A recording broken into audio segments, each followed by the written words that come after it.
Bonjour les amis, je suis très heureux de vous retrouver aujourd'hui pour une nouvelle vidéo. Je pense que c'est peut-être la première vidéo enseignement de la saison. Ça veut bien dire... Non, je pense que c'est la deuxième parce que je pense qu'on en avait fait une contre Newcastle. Ça veut bien dire que les grandes performances se font quand même attendre. C'est quand même le deuxième gros match, entre guillemets, après Newcastle où tu fais voilà, une bonne performance. Newcastle, on s'attendait à un match difficile, on l'avait gagné. Mais là, ça reste le plus gros test que tu as gagné. Donc forcément qu'il fallait qu'on fasse une vidéo d'enseignement. Et on va essayer de retenir des choses assez intéressantes. Avant d'aller plus loin, cette vidéo est sponsorisée par mon partenaire RepFoot, site de vente de maillots en ligne. Ils m'ont fait parvenir ce survêtement que vous pourrez trouver sur leur site. Actuellement, c'est le Black Friday jusqu'au 26 décembre.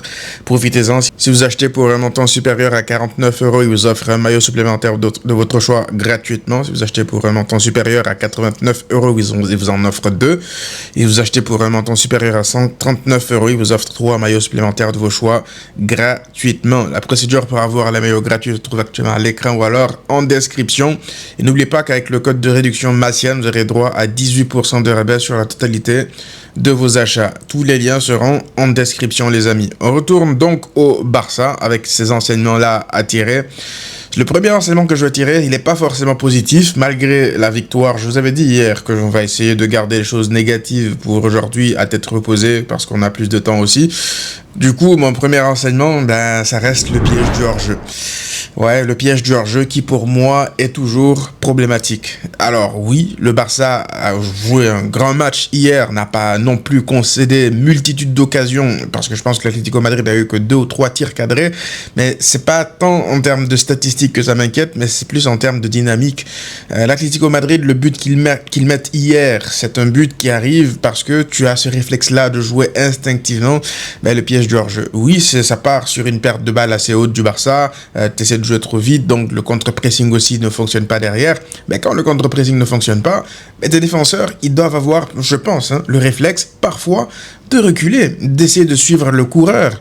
Mais nous, on a l'effet inverse. En fait, on a l'instinct, je veux dire, inverse. C'est de se positionner tout de suite dans le sens contraire de la course de l'attaquant.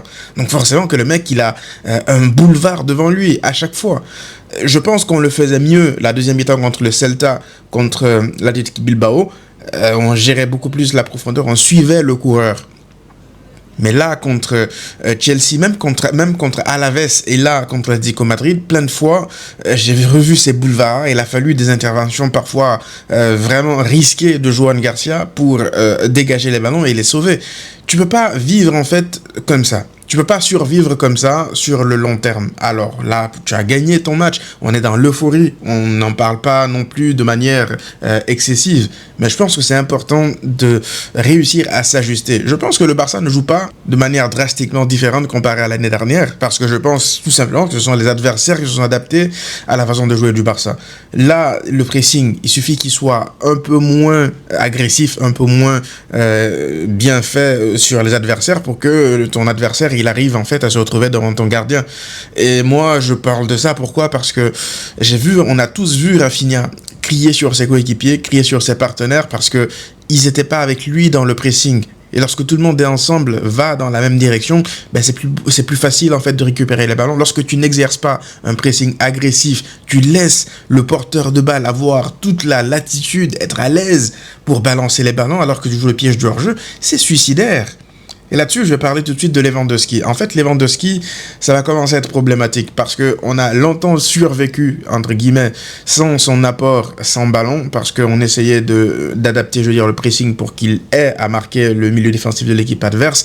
Mais lorsqu'il est amené à avoir une activité devant, que ce soit sur les défenseurs ou le gardien, c'est pas bon en fait. Ça nous pénalise beaucoup trop. Dans le pressing, tu joues à 10 et par séquence à 9 parce que Lamine Yamal aussi, ça lui arrive, hein, pas tout le temps, ça lui arrive quelquefois de ne pas être tout de suite comme ça au taquet. C'est pas comme une sorte de réflexe. Lorsqu'il voit Rafinha et XY joueurs courir, mettre de la pression, que lui aussi il se met au diapason, mais c'est pas, je veux dire, constamment comme Rafinha. Rafinha, c'est naturel, c'est en lui. Mais lorsque tu as un joueur ou un joueur et demi qui sont pas au diapason au niveau du pressing, ça te fait mal. Parce que le porteur de balle, le passeur, il a tout le temps du monde pour voir celui qui fait l'appel partir. Et tu t'exposes, toi, parce que toi, ta ligne défensive, ils ont ce réflexe-là de monter. Donc, c'est quelque chose qu'il va falloir adresser. Je sais pas si Flick, il compte vraiment l'ajuster ou pas, mais dans les plus gros matchs en Ligue des Champions, si tu continues à jouer de manière suicidaire comme ça, je suis désolé. Peut-être qu'en Liga, ça pourra passer, mais je reste quand même pessimiste avec cette ligne du hors-jeu dans les plus grands matchs en Ligue des Champions. D'autant plus qu'on a vu que c'est tout à fait possible d'avoir une ligne, je dirais pas très très très basse, mais en fait une ligne un peu moins haute, et ne pas se lancer comme ça, amener, je veux dire, des joueurs, faire une sorte de semblant de pressing, comparé à l'année dernière. Je vous ai montré l'image hier, le parallèle entre le Barça Atlético du 4-4 et le Barça d'hier face à l'Atlético. Sur les dernières minutes, on a vu un Barça, certes, qui ne voulait pas reculer non plus devant son gardien et poser le bus, même si l'Atlético a forcé le Barça à le faire avec la sortie de Pedri et tout. Mais on n'a pas non plus vu 3-4 attaquants du Barça, comme face à l'Inter, sortir, aller faire un pressing kamikaze et laisser les autres derrière se faire prendre dans le pressing, dans le piège du hors-jeu. Vous voyez ? Ça, par exemple, c'est quelque chose que tu peux mettre en place à certains moments du match, à certains moments de certains gros matchs. T'es pas tout le temps obligé d'aller comme ça à l'abordage, faire une sorte de semblant de pressing, te faire éliminer et laisser ta ligne de défense, ta ligne de milieu derrière totalement abandonnée à elle-même. Donc, c'est quelque chose que tu peux adapter. On voit que Flick est capable de le faire. Pourquoi il le fait pas plus souvent? Je me pose la question. Le deuxième enseignement de la soirée d'hier, ça reste forcément tonton Gérard Maldini, Gérard Martin. Vous savez, moi, les histoires comme celle de Gérard Martin sont mes histoires préférées. C'est-à-dire que ce sont des joueurs, en fait, qui font des remontadas. Un peu comme Eric Garcia. Alors oui, c'est vrai que Eric Garcia, avant de quitter le Barça pour Manchester City, déjà, il était vu comme un très grand joueur prometteur, je veux dire, un des cracks de la Masia, hein, Eric Garcia, faut pas l'oublier. Mais Eric Garcia, lorsqu'il revient à Barcelone, sous Xavi, et même sous Koeman, je crois, il était vu comme persona non grata, Eric Garcia. Il était à 2 doigts de quitter le Barça. Il a même quitté le Barça. Il allait à Girone pour se faire les dents avant de revenir. Aujourd'hui, Eric Garcia, c'est limite un taulier du Barça. Donc, il a fait une sorte de remontada dans la tête des supporters du Barça, dans la tête des coachs, dans la tête du monde du football, de tout le monde, en fait. Aujourd'hui, Eric Garcia, c'est plus le mec qui te crée un péno, un match sur 2. C'était l'anglais de l'époque, vous vous imaginez ce que le mec a dû traverser pour aujourd'hui atteindre ce niveau-là? Il joue à différents postes et il est toujours bon. Et pour moi, aujourd'hui, ce que Gérard Martin fait, je dirais pas que c'est au même niveau que Eric Garcia, parce que ça reste que 3 matchs comme titulaire à ce poste-là, Mais là, Gérard Martin, je pense qu'il est en train de retourner petit à petit l'opinion publique vis-à-vis de lui. Et moi, comme je l'ai dit, ce sont mes histoires préférées. Les personnes, ces joueurs-là qui ne sont pas forcément toujours appréciés par le public, qui réussissent de par leur travail, de par leur talent aussi, à retourner en fait la vie des gens sur eux. Et c'est le pari que Gérard Martin est en train de relever. Aujourd'hui, il offre une option supplémentaire à son coach parce que on va pas se mentir, depuis le départ de Inigo Martinez, ce poste-là de défenseur central gauche, c'est un problème. Ça a été un problème et je pense que ça restera encore un problème tant qu'il ne sera pas réglé. Parce qu'il ne faut pas penser que parce que Gérard Martin fait 3 bons matchs d'affilée là, à ce poste-là, que ça y est, c'est réglé. Moi, je veux bien Gérard Martin, il fait un grand match, il fait de grands matchs. Mais qu'est-ce que Gérard Martin va peut-être te donner dans un match comme contre Chelsea, par exemple, comme contre Arsenal, quand tu vas croiser le Bayern? Vous voyez un peu, moi, je veux pas non plus le descendre parce que ça sert à rien, mais je suis content qu'il fasse ce type de performance-là. Pourquoi? Pour montrer en fait que le Barça a besoin d'un joueur d'élite à ce poste-là. Je pense qu'il va faire le taf. Je pense qu'il est capable d'apporter ses qualités, d'apporter du positif, d'apporter de bonnes choses au Barça de Flick à ce poste-là. Je pense qu'il a gagné sa place de titulaire pour l'instant, mais la question restera toujours sur, dans les plus gros matchs encore plus forts, je veux dire, que de l'Atlético Madrid, qu'est-ce que ça va être? Il y aura toujours cette question-là. Et c'est pour ça que je pense que le Barça doit se servir de ça, justement pour en faire une priorité, aller chercher un mec comme Schlotterbeck. Oui, aujourd'hui, je pense que tu peux te renforcer à ce poste-là en allant chercher un joueur d'élite, sans manquer de respect à Gérard Martin. Après, s'il continue à progresser, à évoluer, à faire ses preuves comme ça, et le faire aussi dans de grands matchs parce que tu as été contraint de l'aligner, oui, ça peut rabattre certaines cartes, mais ça ne m'enlèvera pas en fait dans la tête l'idée sur laquelle tu dois aller chercher un joueur d'élite tel le Barça. Alors, si Gérard Martin devient ce joueur d'élite-là, ok, ça sera un cadeau tombé du ciel, mais faut pas non plus attendre que les choses se passent en espérant que Gérard Martin deviendra ce joueur-là. Tu peux compter sur lui, tu peux t'appuyer sur lui pour te dépanner, pour qu'il progresse aussi, mais si tu veux avoir des certitudes et bien te planifier, c'est maintenant qu'il faut commencer à penser à la meilleure version, je veux dire, de Gérard Martin au plus haut niveau, c'est-à-dire Schlotterbeck. Aujourd'hui, je pense que tu as Schlotterbeck à l'Inter la saison passée, pas sûr que tu te manges la fin de match que tu te manges. Donc je tiens quand même à saluer le gros travail de Gérard Martin, le gros match qu'il fait face à l'Atlético Madrid. Honnêtement, lorsque je l'ai vu titulaire, je m'y attendais qu'il soit titulaire avec les performances des centraux durant sa dernière semaine, mais je ne m'attendais pas à ce que Gérard Martin fasse ce match-là. Donc il est en train de surprendre tout le monde. Et lorsqu'il joue à ce poste-là, avec ballon, il y a beaucoup de différences qui sont faites parce que les passes intérieures pour, que ce soit Rafinha ou même les changements d'aile pour Lamine Yamal, c'est quelque chose qu'on ne voyait plus depuis, encore une fois, le départ de Inigo. Donc Gérard Martin est un game changer en termes de tactique. C'est quelque chose qu'on ne voyait pas venir, même si en pré-saison, pour ceux qui se rappellent, Flick l'avait déjà tenté lorsqu'il avait su que Inigo allait partir. Vous vous rappelez, Inigo avait dit en gros que dans l'avion, il avait annoncé à Flick qu'il partait lors de la tournée de pré-saison et qu'il était choqué. Il a donc dû essayer Gérard Martin en tant que défenseur central gauche, et plus c'était contre le FC Séoul. Et on se disait qu'il y avait du potentiel, même si là, on a compris que Christensen, il n'est pas dans les plans de Flick, donc faut se rabattre à la solution Gérard Martin, en espérant que le mec il continue comme ça à prendre de la confiance et à progresser aussi. C'est très important de voir, il faut pas oublier que Gérard Martin, ça reste globalement un jeune défenseur, et mon problème aussi, pourquoi est-ce que je veux pas m'appuyer uniquement sur Gérard Martin Cubarsí pour le reste de la saison, c'est parce que ça reste deux jeunes défenseurs centraux pour une charnière au plus haut niveau.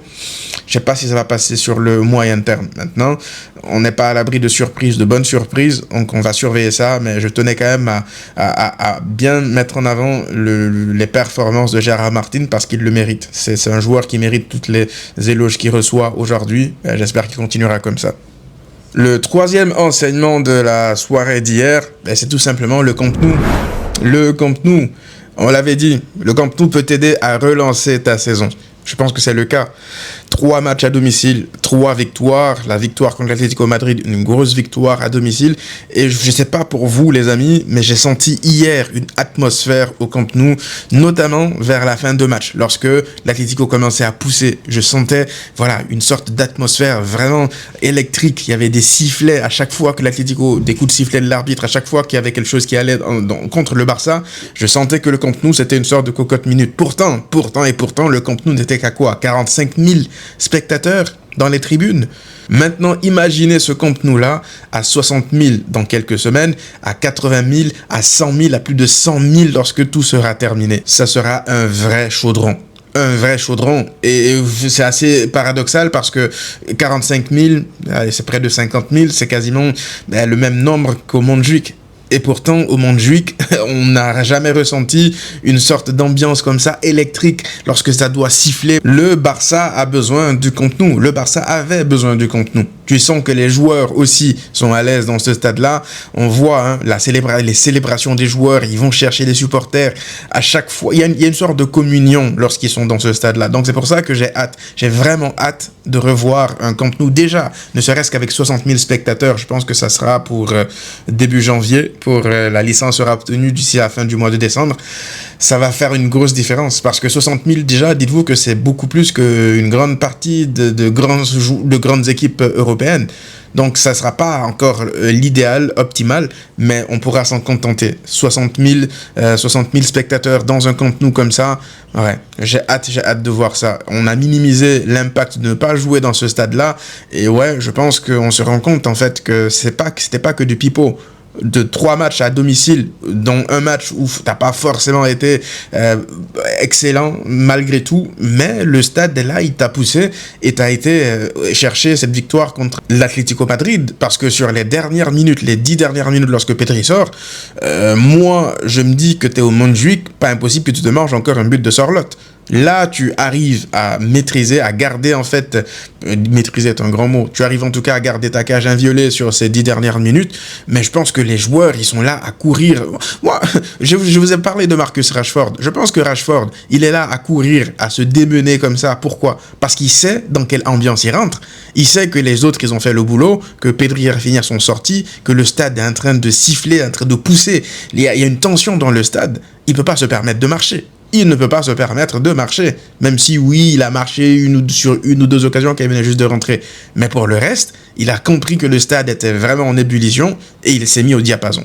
Et je pense que les Ferran Torres aussi, c'est pareil, lorsqu'ils courent de partout comme ça. En fait, les joueurs, ils peuvent pas abandonner le public lorsqu'ils voient que, voilà, les gens dans les tribunes, ils sont là à les soutenir, à siffler les adversaires, à siffler la moindre décision de l'arbitre, bonne ou mauvaise, contre le Barça, en fait.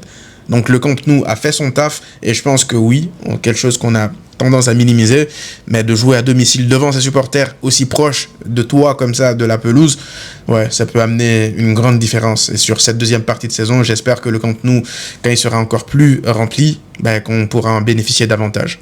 Le 4e enseignement de la soirée d'hier, c'est tout simplement Johan Garcia. Johan Garcia, tout simplement.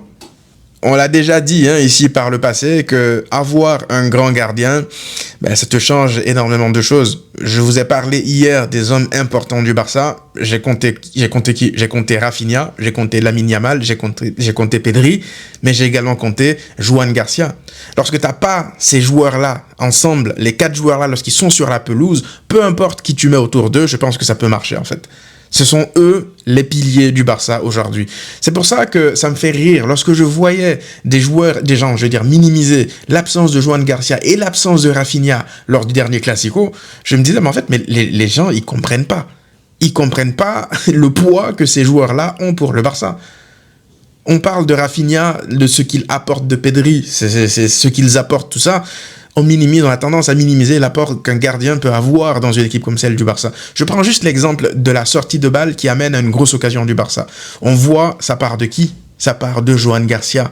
Johan Garcia, son jeu au pied, on a tendance à parler, oui, des arrêts, c'est important et tout. On va parler aussi de son apport sur les corners, mais c'est son apport balle au pied, la sérénité, les sorties de balle. Regardez cette action-là. Il y a eu un pressing de l'Atlético qui se met en place. On se dit, ouais, le Barça a eu beaucoup de mal durant ces dernières semaines, lorsqu'il n'était pas là, lorsqu'il y avait des pressings agressifs et tout. Tu vois l'Atlético, je trouve que, voilà, ils sont en place. Johan Garcia, le ballon arrive à lui, ça commence à monter sur lui, il va chercher cette passe-là directement vers Dani Olmo. Dani Olmo qui se retourne, qui trouve Lamine Yamal intelligemment qui décale aussi pour Eric Garcia, et ça y est, en une fraction de seconde, t'es passé de cette situation-là, avec Johan Garcia, avec un pressing qui est mis en place, à cette situation-là où tu es en situation de danger pour l'adversaire dans sa surface de réparation. Pourquoi? Parce que tu as un gardien qui n'a pas peur, qui sait relancer, qui sait trouver l'homme libre, qui a un QI foot aussi. Il y a tout ça qui rentre en compte. Et ça, là, c'est arrivé pas mal de fois dans le match. C'est arrivé pas mal de fois avec Johan Garcia. Tu combines à ça, c'est sorti devant sa surface lorsque les adversaires lancent des ballons comme ça dans la profondeur. Au bout d'un moment, il est obligé de sauver le Barça. J'avais peur qu'il se prenne un rouge, mais il est là, in extremis, la main est collée au corps. Je ne vais pas donner un rouge sur ça. C'est Johan Garcia. Sur les corners aussi, est-ce qu'on peut en parler? Parce que l'Atlético Madrid, ils ont capté en fait que s'ils veulent profiter des corners, faut tirer les corners au premier poteau, espérer une déviation, ou alors tirer au deuxième poteau, espérer une déviation, parce que tous les corners, tous les ballons qui vont arriver dans les 5,50 m de Johan Garcia, c'est lui qui va aller les récupérer, parce qu'il est grand, parce qu'il est ambitieux, il n'a pas peur d'aller chercher ces ballons-là. Et repensez les amis un peu à Johan Garcia qui aurait été présent contre l'Inter la saison passée. Je pense qu'on va en finale de Ligue des Champions. Peut-être qu'on perd, parce que le PSG aurait peut-être pu profiter des espaces qu'on laissait, mais Johan Garcia t'aurait apporté une grosse plus-value derrière comme ça. Donc c'est important de parler de lui, ça reste un grand gardien qui doit encore prouver des choses au plus haut niveau et gagner des choses pour vraiment s'asseoir comme l'un des meilleurs gardiens du monde, mais en termes de talent, en termes de niveau, aujourd'hui pour moi, il est dans l'élite. Enfin, le 5e et dernier renseignement de la soirée d'hier, c'est quelque chose que j'espère qu'il va se mettre en place. Mais ce sont les fondations, les bases. J'espère que ça commence là, ça va être une sorte de tournant de la saison. On l'avait déjà dit contre Newcastle, on l'avait déjà dit contre Valence. Mais là, j'espère que cette fois-ci, ça sera le tournant de la saison. Parce que si tu arrives à capitaliser dessus en termes de momentum, en termes de confiance, ce que tu as réussi à emmagasiner après un match pareil, dans un gros match, si tu n'arrives pas à capitaliser dessus et te dire, en fait, déjà au fond de toi que, c'est vrai qu'on a perdu tous nos gros matchs depuis le début de la saison, mais en fait, on est toujours capable d'en gagner. Ça, là, c'est quelque chose qui peut vraiment changer beaucoup de choses dans la tête des joueurs. Parce que le football, ça se passe aussi beaucoup dans la tête. Si les joueurs arrivent, je veux dire, dans des matchs, dans de gros matchs, et à chaque fois ils se disent « Ah, mais tu sais, le dernier gros match, on l'a perdu. L'avant-dernier gros match, on l'a perdu. » En fait, il y a une sorte de mentalité de loser qui commence à s'installer. Et déjà, en partant, tu pars perdant, en fait. Alors que là, lorsque tu arrives à battre une grande équipe, tu arrives à enchaîner, tu réussis à battre une autre grande équipe, là, un peu comme la saison dernière, tu te dis que peu importe les situations qui t'arrivent, que tu sois mené 1 ou 2-0, tu réussiras à renverser les situations, tu réussiras à t'imposer parce que tu as cette conscience-là que tu vas réussir à le faire. Et le doute, tu l'installes maintenant dans la tête des adversaires. Le Real Madrid qui arrive à mener 2-0 au Montjuic la saison dernière, le Barça n'a même pas paniqué. Cette fois-ci, avant, je veux dire, ce match face à l'Atlético Madrid, le Real Madrid, il te mène même 1-0. C'est difficile parce que tu perds tous tes gros matchs, donc mentalement, tu te dis, j'arrive plus à faire ce que je faisais. Donc j'espère que ce sera quelque chose de fondateur pour les prochains matchs du Barça. Il faut commencer à lancer une série de matchs et continuer comme ça dans la bonne direction. Parce que là, moi, je me rappelle de 2021, lorsque Xavi venait juste d'arriver, c'est l'Atlético aussi qui avait un peu relancé le Barça à ce moment-là parce que c'était compliqué. Et puis tu as ce match au Camp Nou avec Dani Alves, avec Gavi. Et ça avait lancé une série des 4-0, là, jusqu'à Classico 4-0 que le Barça gagne avec Aubameyang. J'espère que ça sera là encore une sorte de turning point, là, ce match-là face à l'Atlético. Que ça sera le début d'une série qui va commencer à s'installer et mettre ces joueurs-là dans ces conditions mentales de se dire, on va lancer notre saison maintenant. Parce que c'est pas impossible de faire une mauvaise première partie de saison et de te rattraper en deuxième partie de saison. Même le Barça, on parle du PSG la saison passée, mais le Barça de la MSN en 2015 l'a aussi fait. Pour ceux qui ont oublié le Barça de la MSN première partie de saison, c'était mauvais, c'était catastrophique. Ils se font même taper par le Real là-bas au Bernabéu. Il y a une dispute entre Lucho et Messi à Anoeta, il me semble. Et deuxième partie de saison, c'était aussi, étrangement, un match contre l'Atlético Madrid qui offre cette photo iconique-là de la MSN. C'était un peu pour moi la naissance de la MSN. Et depuis ce match-là, ça y est, le Barça est parti rouler sur tout le monde et aller gagner la Ligue des Champions. Donc j'espère le même dénouement, mais tout commence en fait par une série, par une sorte de confiance que tu retrouves, une sorte de fondation, de base que tu mets en place et puis que tu capitalises dessus. Donc j'espère qu'ils vont continuer comme ça. Il y a du boulot, c'est loin d'être parfait. Moi, je vais pas me laisser endormir par la victoire contre l'Atlético Madrid et me dire que ça y est, ils sont de retour. Je pense qu'il y a encore du boulot. Il y a des lacunes, mais tout dépendra des joueurs en fait importants là. Pedri, Lamine, Rafinha, Johan Garcia. Si ces joueurs-là sont là, ils sont en santé, on peut rêver d'une grande saison. S'ils ne sont pas là, ça risque d'être assez compliqué. Donc voilà les amis, dites-moi vous qu'est-ce que vous en avez pensé dans les commentaires. On se retrouve très rapidement pour une nouvelle vidéo. À très vite.